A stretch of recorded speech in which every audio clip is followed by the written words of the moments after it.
Olha para o teu irmão e diz, boa tarde. Já tinha falado com a pessoa do teu lado ou não? Já. Fala com a outra agora.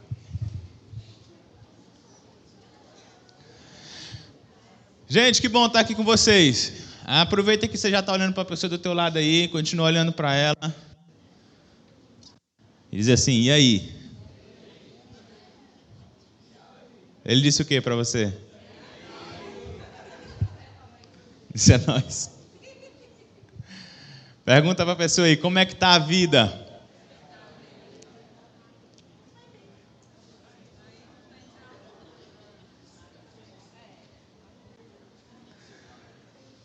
E aí, o que é que ele te respondeu? Tá cantando aí? Pedro, chegar em casa. Boa. São um tipo de pergunta que a gente nunca responde com sinceridade, né? Eu costumo até brincar lá em casa. Eu falo assim, ó, quando você me pergunta, e aí, Lázaro, como é que tá a vida? Meu amigo, você quer ouvir mesmo minha vida? Você tem certeza que você quer ouvir? Aí como eu acho que as pessoas não querem ouvir, eu falo, só flé. Alguém é assim também? Eu sou assim. Então ainda bem que eu não estou só nessa. Mas assim, te perguntei para pedir para você falar com a pessoa do teu lado, porque normalmente tem uma resposta, e eu até reparei que eu estava utilizando muito disso, que as pessoas perguntam, e como é que tá as coisas, como é que tá a vida? E a gente fala hoje o quê? Puxado. Corrido. Você já falou isso? Eu falei várias vezes. Parece que já é automático. E aí, como é que tá as coisas? Tá puxado, tá corrido. Né? E aí, eu já estava nessa resposta e por isso que eu pensei nisso. E aí, muitas das vezes, a gente... Era sobre... Vou contextualizar aqui o que a gente quer, o que eu quero conversar com você hoje. Tem um personagem, eu ouvi essa história, eu acho que eu não assisti o filme, mas eu vi essa reflexão sobre o personagem, tá? Então não me pergunte muitos detalhes do filme que eu não sei. Mas tem um personagem do filme Alice no País das Maravilhas, quem já assistiu? Pronto, então você vai me ajudar porque eu não assisti. Tem um personagem da história que é o coelho, né? É um coelhinho que anda com relógio. Né? Sempre. E aí eu vi esse personagem, não me lembro quanto, faz muito tempo. Mas, cara, achei muito parecido comigo. Oi? Mermi? Pois é. Então, achei ele muito parecido comigo, por quê? De uma forma ruim, sabe? Não, assim, eu sei que eu sou fofo. Mas não era essa a comparação. A comparação com o coelho é porque ele anda sempre com relógio. E dá a ideia de que ele sempre está atrasado. Sempre está preocupado. Aí eu falei, meu Deus do céu. Será que eu sou esse coelho? Que sempre anda atrasado, olhando para um relógio, preocupado, fazendo conta, fazendo tudo. Nunca está tranquilo. Eu não sei se ele é o filme todo assim, tá? Eu vi recortes assim dele, mas toda foto que eu vi é ele com o bendito do relógio, né? Para lá e para cá. E, querendo ou não, é assim que nós vivemos hoje. Não é isso? Eu acho que a nossa geração é a geração mais acelerada que existe, né? É uma geração que... Está dando só um ecozinho. Ou eu estou falando muito alto? Está dando eco mesmo? Estou? Tá. Qualquer coisa... Diminui um pouquinho aqui o retorno, falando igual o pastor agora. Certo? E nós sempre vivemos ocupados, preocupados, ansiosos. E eu não sei você, quando eu estou nessa situação aqui de preocupação, ocupação, ansiedade, eu me torno altamente infrutífero. Eu, Davi. Parece que quanto mais eu me preocupo, quanto mais eu foco nas coisas que como que eu vou fazer, e o meu pensamento fica acelerado, parece que eu menos faço. Eu menos sou eficiente. as coisas não desenvolvem, não acontecem, não fluem, fica amarrado. Que negócio é esse? Estou falando minha experiência. Não sei se com você é assim. Comigo é assim. Certo? Isso é uma realidade muito comum hoje, né? Eu acho que... Até coloquei aqui, ó. Que cada geração tem sua dificuldade, né? Não vivi nas outras, mas acredito que tinham suas dificuldades. Vi lá um meme no Instagram, não sei se é verdade, né? Que... Vaz, agora tu pode aumentar só um pouquinho aqui o retorno, que eu não estou ouvindo nada. Parece que aí dá vontade de... agora... quase daquele jeito tava bom, vai lá. 1, 2, ação. Aí, melhorou. Então, eu vi um meme no Instagram que era o seguinte. Um meme não, uma notícia, na verdade. Que alguém, não sei se era nos Estados Unidos, tinha testado positivo para peste. Viu? Tô certo? Aí. Não, mas não pode falar negra não, então é só peste. Por isso que lá estava só peste. Porque disse que isso não é racismo.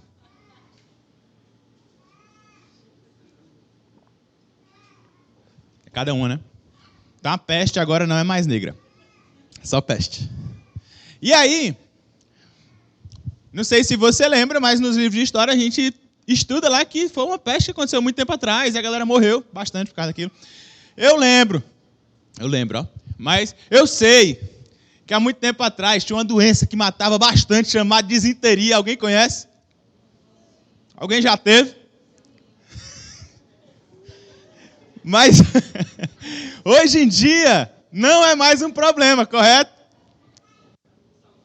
Só quando tem, mas não dá para morrer. Assim, pelo menos, normalmente... era cólera, né? Olha aí, cólera. Nome mais robusto, né? Pois é, então a galera morria de cólera, morria de gripe, né? Então essas eram as doenças da época, esses eram os desafios da época, né? Eu até gosto muito de assistir aqueles filmes de época e tal, e aí eu sempre faço a mesma pergunta, toda vez que eu assisto, eu falo, meu Deus do céu, como é que um povo desse vivia?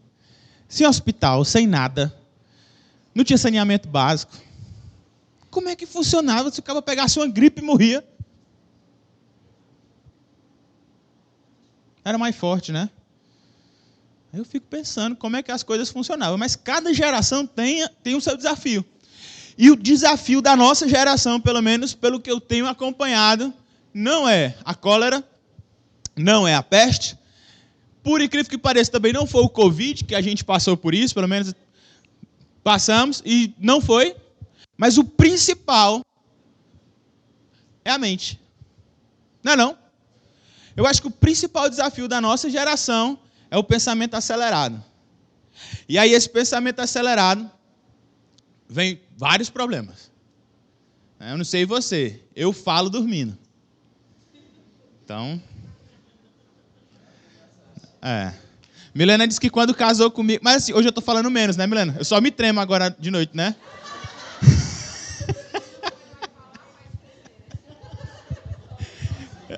Milena disse que agora eu só me tremo. Mas... Mas, assim... Quando ela se casou comigo, ela disse que se assustou porque de noite eu dormindo e ela disse que eu falei, não, João Paulo, a nota está errada. Isso diz ela. Não era o João Paulo errando. Então, pensamento muito... E eu tenho dificuldade de aquietar a mente. Eu acho que eu ainda não sei, eu acho que isso é uma habilidade muito linda de quem consegue parar.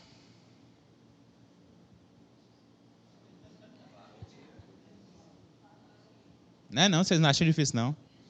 Eu acho. Eu não sei parar, mano.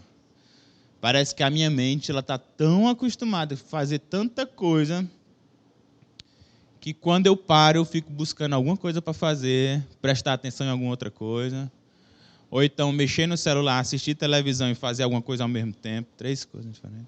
Ninguém faz isso, né? Eu ando muito de Uber. Muito. Eu acho que meu Uber deve ser Uber top.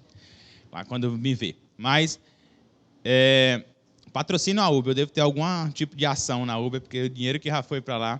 Mas um negócio que eu vejo os motoristas fazerem, cara, eu fico às vezes com o coração na mão. Você que é Uber, irmão, não faz isso. Dirige, aposta na bet, assiste o jogo e dirigindo e não sei o quê. Meu irmão, tá levando eu, meu filho, minha esposa. É sério. E essa é a nossa geração. Pensamento acelerado. E aí o que acontece? A gente vive tanto nisso, se acostuma tanto com isso, é inserido tanto nesse ambiente que aí começa a aparecer vários males aí, como ansiedade, depressão, um nome que é muito bonito, poderia ser algo bonito, né? Burnout. Não é não? E eu pensava que só tinha burnout quem tem dinheiro. É porque o cara tem que trabalhar muito. Você é um CEO da empresa, ele teve um burnout. Não. Dá para ter burnout, é algo bem simples. Para quem não sabe o que é burnout, é um tipo de doença desencadeada ali pelo excesso de trabalho, de estresse do trabalho. Espera aí, eu tenho pessoas que trabalham. O que seria um burnout? Seria o esgotamento. Deu sold out na mente do cara e aí esgotou. Entendeu?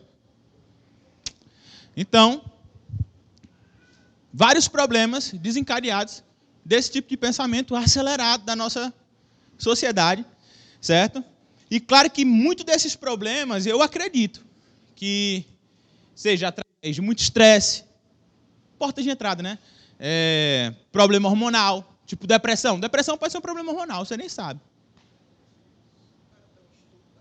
Tô, cara. Mas eu tô... Chegou a ter um nojo. E aí... Pode ser um problema hormonal, pode ser um trauma que você teve, virou um gatilho para aquilo. Pode ser várias coisas. Pode não ser nada. E também do mesmo jeito. Né? Ociosidade. Está sem fazer nada. Uns adoecem porque estão fazendo muita coisa. Outros adoecem porque não estão fazendo nada. Estamos bem. Por mais que eu saiba que tem vários motivos, você vai concordar comigo que o diabo ele é expert em usar esse tipo de brecha para nos atacar. Né? Ah, Davi, você está dizendo que eu estou com o demônio nos coros? Não. Mas ele vai aproveitar a brecha, talvez, de um problema hormonal, e você deu brecha e ele vai e entra. Ou você acha que não? Não é não. Um trauma, um estresse, ele vai e entra. Aí você está todo capenga e acaba de morrer de vez. E eu sou uma pessoa que eu sou muito preconceituoso com muita coisa. E eu era muito preconceituoso com essa questão de qualquer tipo de problema emocional, qualquer problema relacionado à mente e tal. Até que eu cheguei um dia, nessa minha longa vida, e aí eu estava tentando descobrir que diabo é que estava acontecendo comigo. Eu estava até conversando, acho que era com o Beto, o João Paulo, os meninos na calçada, e eu falando que o homem ele tem uma dificuldade muito grande de expressar qualquer tipo de coisa. Não sei você, eu tenho. E eu acho que você dá nome aos sentimentos, saber falar o que você sente, isso é muito difícil. Né? Acho que minha esposa ela tem uma habilidade extrema de falar o que ela está sentindo, de pontuar as coisas. Eu acho maravilhoso, porque para mim, você pode me perguntar, velho. E aí, tá sentindo o quê? Nada. E de verdade, eu acho que eu não estou sentindo nada. Eu não sei se todo homem é assim. Né? Quase todos, né? Deve ter alguns que têm uma habilidade melhor, mas normalmente o cara é mais, né? E aí, um dia eu me peguei tentando vencer algo que eu não sabia o que era, mas eu estava numa crise de ansiedade absurda e eu não sabia. Para morrer. E eu falei, caraca, velho, minha mente realmente está dominando tudo. E sabe o que é que mais me assustava? Que quando eu via com as pessoas, eu falava que era um problema na mente. Mas sabe o que é que assusta? É que o teu corpo sente tudo. Ele acredita. Né? Teu corpo sente tudo. Reação, tudo. E assim, na minha experiência, até o ambiente espiritual de onde você está muda. É um negócio que está acontecendo tudo aqui, mas o ambiente espiritual muda. Por isso que eu sei que não é 100% biológico. Tem muito espiritual envolvido. Porque nós sabemos, e aqui um papo de crente, nós sabemos que nós somos seres espirituais. Não é isso? Nós somos espirituais, então nós vamos espiritualizar sim. Não é não?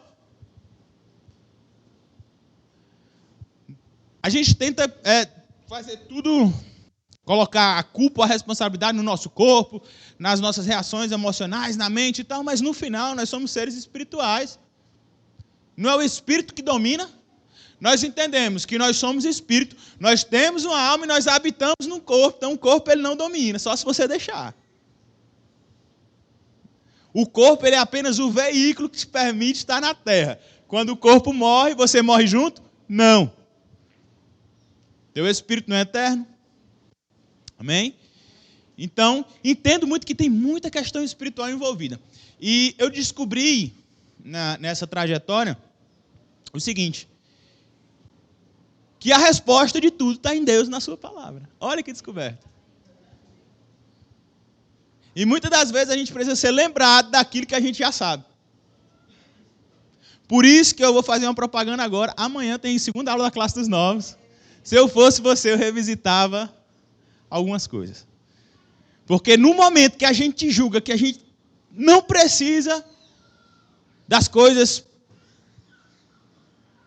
os pilares, as bases, provavelmente a gente está com um problema e não sabe. Que a gente deveria estar revisitando. Testa você pegar uma pregação tua, um esboço antigo teu, uma anotação do que Deus falou contigo há anos atrás e revisita aquilo, se aquilo não enche teu coração de novo. Não é não?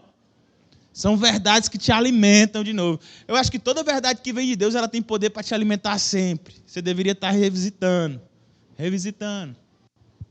É igual a Bíblia, né?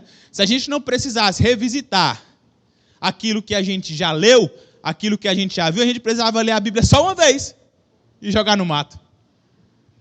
Mas não, você precisa revisitar. Correto? E eu fiz essa descoberta. Que a solução de tudo está em Deus e na sua palavra. Certo? E porque assim, ó, no estado ansioso você se preocupa com algo que não aconteceu, mas pode acontecer ou não. É loucura, né? É correr de doido. Eu fresco com a Milena, e às vezes eu fresco dizendo que é correr de doido, ela fica com raiva. Mas quando você volta no juízo certo, você fala, não é? Não estou dizendo que você é doido, eu estou falando de mim. Entendeu? Falando de mim. É alguém que passou, que quando está passando, você fala, meu Deus, eu vou morrer, isso não tem fim.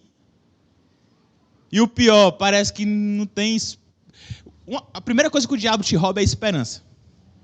Ele te rouba a esperança e acabou. Meu amigo, se você viver sem esperança... Por isso que, graças a Deus, Cristo é a nossa viva esperança, né? Mas o diabo, a primeira coisa que ele te toma é a esperança. Tomou, acabou-se, meu amigo. Como é que o caba se movimenta? Como é que o caba faz alguma coisa? Sabe que a palavra é verdade, não sabe como praticar. Não sabe como assimilar aquilo para a vida. E... O que eu estava falando, meu Deus do céu? Sim, aí você... Corre de doido que eu estava dizendo, né? E aí você imagina algo que pode acontecer ou não.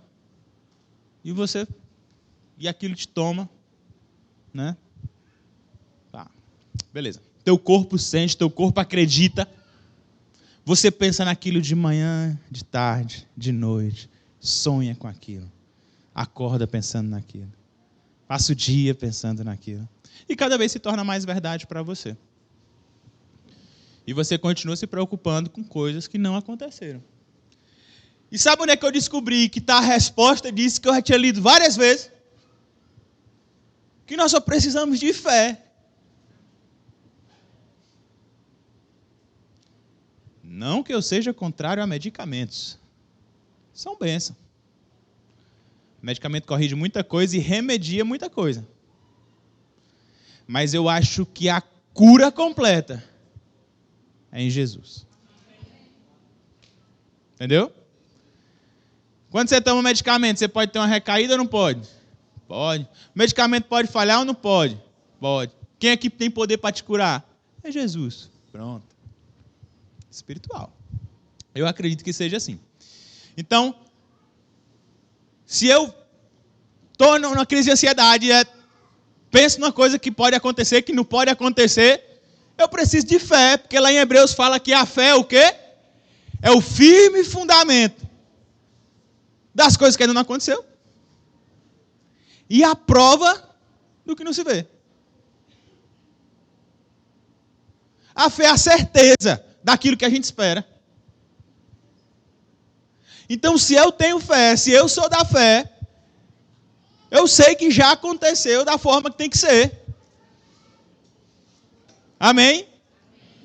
Se eu estou na fé, se eu faço parte dessa igreja, triunfo glorioso da fé, e acredito nessa mensagem, se eu sou crente em Cristo Jesus, e eu sei que a palavra é verdade para mim, eu tomo posse que aquilo já aconteceu e acabou-se, que Deus está cuidando da situação. Ah, Davi, mas você está falando assim, é fácil. Certo, beleza. A palavra fala que você precisa renovar a mente todos os dias pela palavra. Não é isso? Jesus rebateu o diabo lá no deserto com o quê? Com a palavra. Se Jesus rebateu o diabo com a palavra, por que você não vai fazer o mesmo? Amém? O dia mau vai chegar? Vai. E o que é que você vai fazer? Palavra. Convicção. Aquilo que eu acredito. Davi, mas eu não estou sentindo. Meu corpo, na verdade, ele está pregando o contrário. Problema dele, eu não sou corpo, eu sou espírito. E o meu espírito sempre vai pender para Deus. O meu espírito sempre vai estar ligado com Deus. Amém? E lá em Salmos a palavra diz, eu quero falar alguns versículos para você, confirmando isso que a gente está conversando. Porque na verdade, vou falar para você, eu não quero falar sobre ansiedade, não é isso, era só para contextualizar o que eu vou dizer agora. Lá em Salmos a palavra diz, deleita-te no Senhor, e Ele concederá os desejos do seu coração. Sabe qual é o nosso desafio? Deleitar no Senhor. Deus não nos chamou para trabalhar, Deus não nos chamou para correr, Deus não nos chamou para quebrar.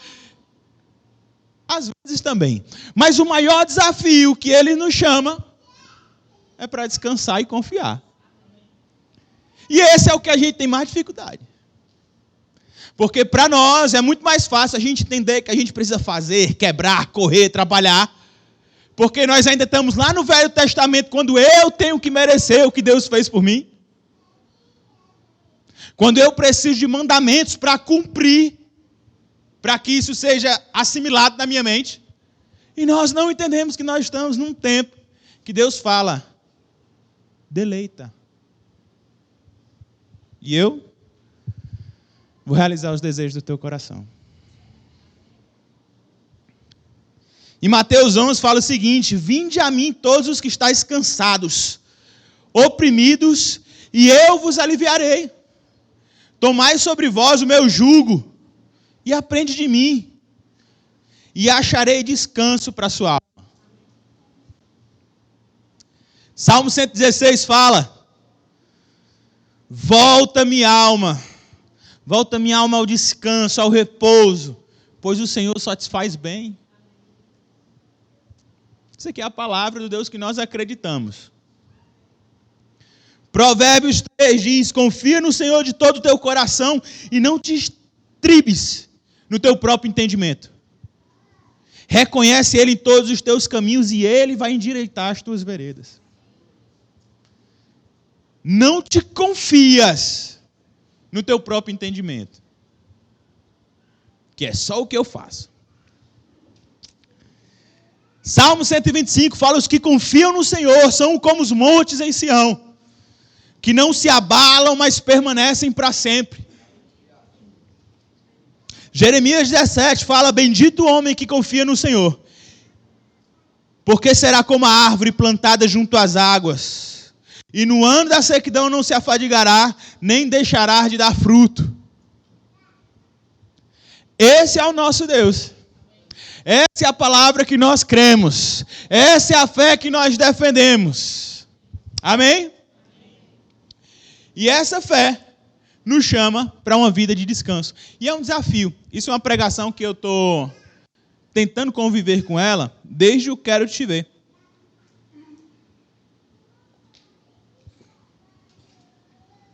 Um desafio é uma briga. Porque justamente o pastor falou sobre contemplar. Não sei se você lembra, né? E ele falou sobre contemplar, sobre esse desafio que é você contemplar. E que Deus te chamou para isso.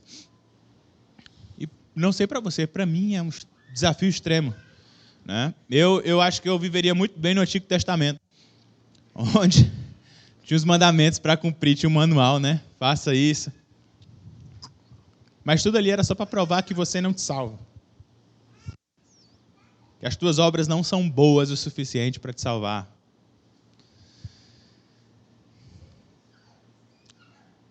Então nós precisamos acreditar na palavra como se realmente ela fosse verdade para nós. Amém? Não ter um evangelho de hipocrisia, onde a gente fala que não acredita, vive como se acreditasse, mas na verdade quando o pega para capar acontece, a gente esquece até que tem Deus, que Jesus existe, né? No final das contas nós corremos para todas as portas possíveis, menos para a porta correta, que seria para Jesus, né? Eu acho muito legal aquele exemplo de Davi, o salmista, quando a palavra fala que ele era um homem segundo o coração de Deus. E é quando a gente vai procurar realmente Davi, ele foi um cara que fez muita besteira. Mas ele era um homem segundo o coração de Deus, principalmente por quê? Porque, por mais que ele fizesse besteira, ele sabia correr para o lugar correto. Ele não corria de Deus, ele corria para Deus. Ele sabia onde colocar o coração dele.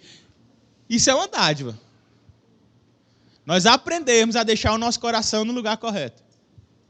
Porque no dia mau, se você tiver com o teu coração no lugar correto, com o teu estoque de palavra bem abastecido, você vai passar por ele. Amém? A palavra não nos garante que o dia mau ele não vai chegar. Mas ela garante que no dia mau você precisa ter de palavra para rebater. Convicção para combater. Assim como eu estava estava cantando no culto de jovens que teve aqui, e me veio muito forte a palavra do Eliseu. É poderosíssimo. A revelação de Eliseu. Quando Elias chama ele, o que é que Eliseu faz? Ele não somente vai, mas ele volta. Ele mata os bois, que era a segurança dele, a riqueza dele, os trabalhos dele. Ele mata os bois, pega as carroças, queima, faz uma fogueira e oferece os bois como sacrifício. O que é que isso quer dizer, Davi? Que não existe plano B. Eu estou indo para Deus, eu creio no que está acontecendo e eu não tenho uma segunda opção. E se tudo der errado? Deu. Aí fala igual Esté. Se perecer, pereci. Pronto. E a garantia de que tudo vai dar certo? A garantia é que eu vou fazer. Que eu creio na palavra. E se der errado? Deu. E se o barco naufragar? Morreremos. Pronto. Essa é a fé que nós acreditamos, meu irmão. Não tem garantia de que você vai viver dias felizes.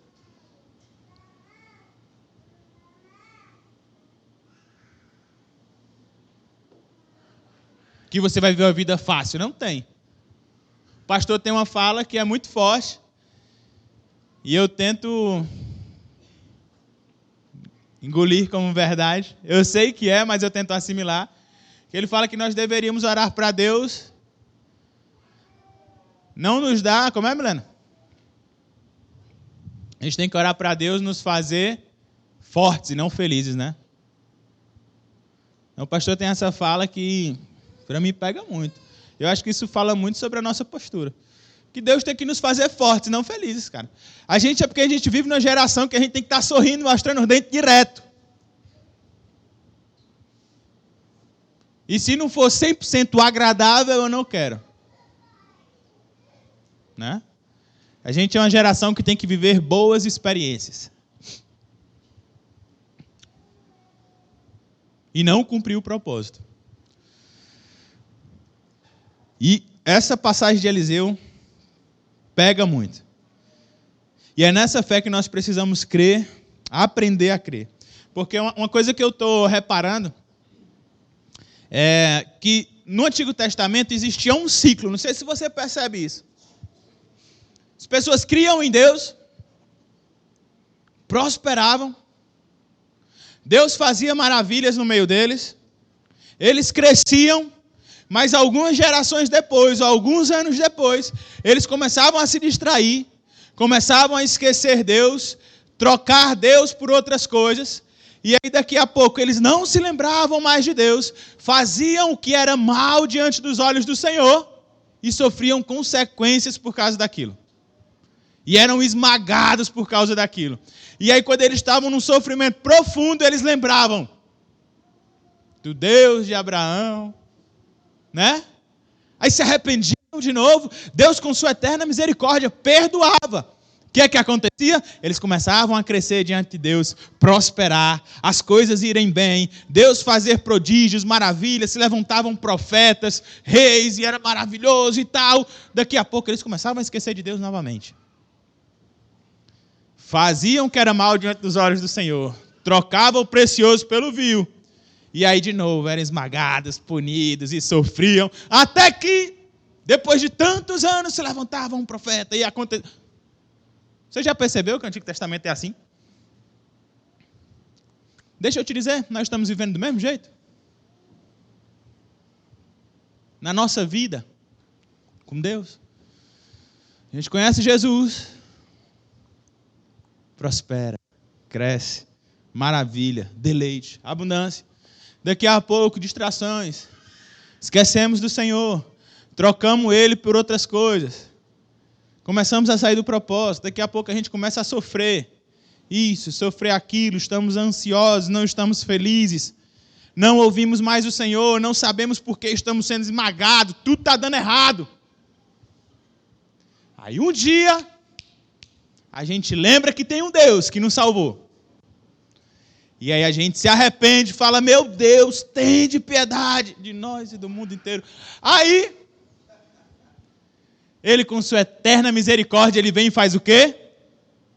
Perdoa, te levanta, restaura você, sua família, sua casa, os seus negócios. Aí começa tudo a prosperar, a crescer, presença de Deus palpável, mas sabe o que acontece quando está tudo bem? Novamente, eu troco o meu chamado, eu troco a minha primogenitura pelo prato de lentilha. Igual o Esaú. Né? A gente julga os antigos e fazemos igual. Ou até pior. E aí nós vivemos nesse ciclo de novo. Mas o que eu queria falar para você é que eu não quero viver esse ciclo, cara. Eu acho que isso não precisa ser verdade para nós. Nós somos uma geração que tem o Espírito Santo dentro. Nós vivemos na geração que os profetas desejavam. Nós temos essa oportunidade. E nós não precisamos viver esse ciclo de crescer em Deus, provar de Deus, esquecer de Deus, se afastar de Deus. Crer em Deus, crescer em Deus. E parece que a nossa vida nunca anda. Nunca avança, nunca prospera. Mas a palavra fala lá em Hebreus 10:39, a gente quando era adolescente utilizava muito esse lema que fala que nós somos da fé, e os que são da fé não são dos que retrocedem, mas são dos que avançam. Não é essa a palavra? Não é isso que Jesus fala, não é isso que a nossa igreja ensina, que nós somos da fé? E os da fé não retrocedem, mas avançam. Nós podemos quebrar esse ciclo aqui, ó. Eu não sei se você repara como igreja, muitas das vezes nós estamos avançando, crescendo, daqui a pouco parece que todo mundo se desviou. Aqui no culto, dentro da igreja. Você conversa com um e com o outro, ninguém está com Deus na mente. Está todo mundo fazendo tudo, menos olhando para Jesus. Não é não? Como um coletivo. Aí passa um tempo, a gente rompe algumas coisas, se arrepende de outras e volta para Jesus. Aí vai, cresce, maravilhas acontecem. Mas eu não sei você, eu não fico feliz com isso. E eu acho que para vencer essa cadeia que a gente vive, ansiedade, pecado, porque tudo anda junto. A partir do momento que você para de ter convicção na palavra, a partir do momento que você começa a se distanciar de Deus, Davi, mas eu estou vindo para a igreja, mas você sabe quando o teu coração não está nele. Você sabe. Ninguém precisa apontar, você conhece. Né? Então, quando o seu coração não está nele, aí começa a vir o quê? Vem pecados antigos para você. Aquilo que você já tinha vencido parece que já se levantou novamente. Aí você começa a entrar num nível de ansiedade, de estresse. Aí você aquilo já não te supre mais, não te realiza mais. Você procura várias outras coisas. Aí você tinha um emprego, você arranja 2, arranja 3, arranja mais um negócio para empreender por fora porque o dinheiro não está dando. Antes você ganhava 1.000, dizimava, ofertava, ia para o Quero Te Ver, fazia tudo. Hoje você ganha 10. E você fala, rapaz, eu preciso arranjar uma renda extra. Porque não dá para dizimar, não dá para fazer aquilo, né? O primeiro que se desvia é o bolso. Não é não? É o bolso. A gente negocia logo.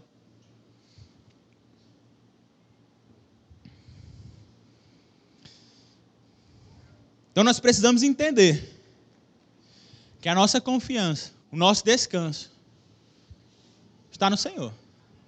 Isso que eu estou falando, eu acredito que não é novidade para você. Mas são verdades que a gente precisa relembrar. Porque nós pecamos e nós caímos justamente naquilo que nós conhecemos.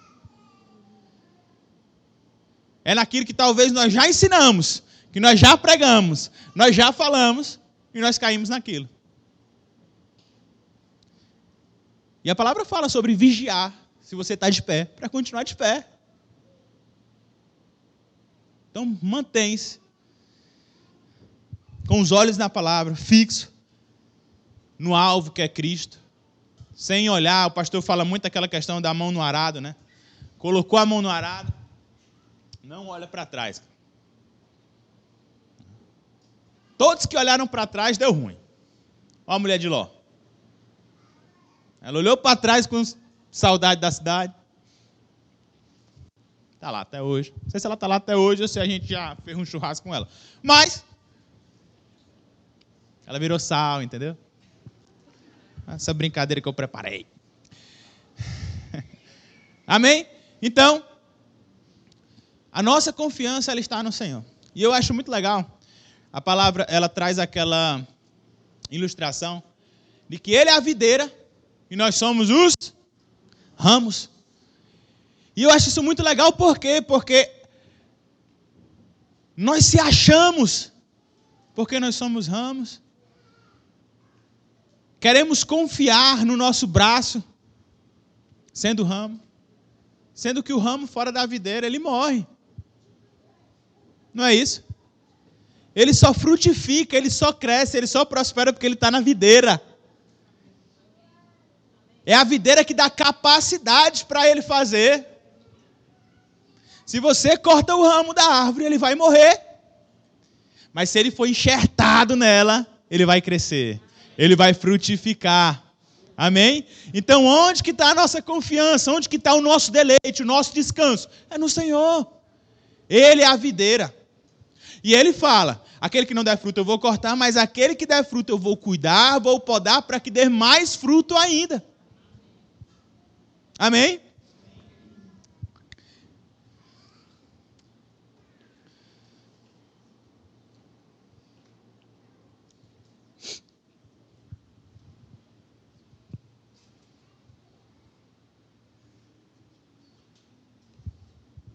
E esse papo que eu queria trazer para você é justamente falando sobre o desafio que é, mas a necessidade que nós temos hoje de mudar a forma que nós vivemos. Confiando em Deus. Confiando no seu poder. Deleitando-se nele. Eu ouvi uma ministração da Laura Sogueles e eu achei muito legal. E ela fala que o ser humano, Deus fez o homem e mulher, né? E ele colocou dentro deles, dentro do ser humano, algo que deseja prazer, deseja deleite, porque Deus te criou para isso. Para deleitar, para contemplar, para aproveitar. Porque quando ele cria lá o Adão no Éden, ele fala o quê? Adão, cultiva, cara. Tudo teu aí, ó. Não é esse o propósito inicial de Deus? Aí Adão, ó, os peixes, os bichos, manga, jaca, pitanga, jambo. Tudo teu, Adão, ó. Tudo. Contempla, cultiva, aproveita. Aí, quem gosta aí de planta, pensa aí, ó. Você poderia estar lá no jardim, só aguando as plantas, né? Só podando. Foi para isso que Deus criou, por isso que todo mundo gosta de planta. Então, a Laura Sogueles estava falando sobre justamente isso, que Deus nos criou para prazer, para deleite.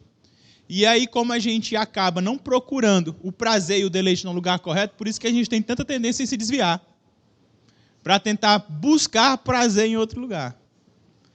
Tentar matar a nossa sede em outros lugares. Mas o que eu quero trazer para você hoje é esse chamado. A gente não ser essa geração do Antigo Testamento que fica se perdendo e retornando, se perdendo e retornando, se perdendo e retornando. Mas uma geração que encontrou prazer na lei do Senhor. Assim como fala lá no Salmo.